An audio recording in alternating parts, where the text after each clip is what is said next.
Hi folks, Dr. P here, and I'm going to talk about one of the perhaps occasionally unpleasant things that game designers have to learn to do if they want to make good games. And that is, if something doesn't contribute to your game, you need to get rid of it. Now this may be the thing that started you on the game, but if the game develops and goes in a different direction, it may be that what you really wanted about the game doesn't fit anymore. You've got to ditch it. You've got to cut it out of there if you want to make a good game. For example, I remember listening to one video game designer who started a game about lassoing space sheep. And as the game went along, he added various elements, and I think there were sheepdogs and so on, and he found that the actual lassoing just didn't fit with the rest of it. It just didn't add anything to the game, and so he had to get rid of it. Well, he was an experienced designer, and he did so.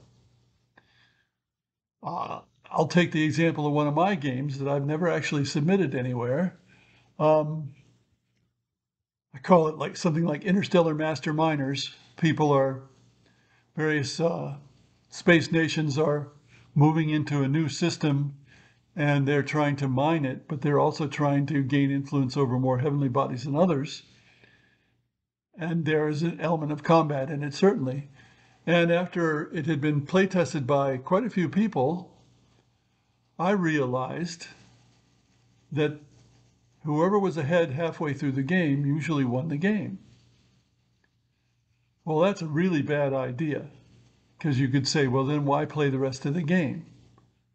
I don't know what the ideal is, but, and this was a game for 2 to 8 players, and generally played with more than 2, by the way.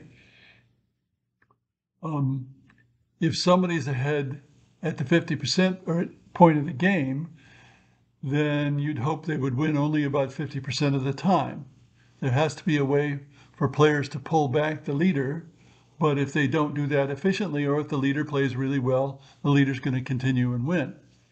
But I had to modify the game quite drastically because I had discovered that whoever led halfway through usually won the game.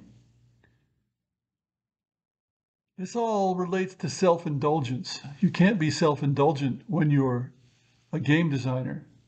Well, you can be, but if you want to have commercially viable games, maybe it's not such a good idea, especially if they're opposed games. So if it doesn't contribute, you've got to get rid of it. If the first half of the game, or the second half of the game in my case, of Interstellar Master Miners doesn't contribute, I had 2 choices. 1, get rid of it, or 2, modify the game drastically. And I modified the game instead because I wanted it to get to a certain point for a conclusion. You have to decide what you want to do, but you've got to do something. Thanks for listening.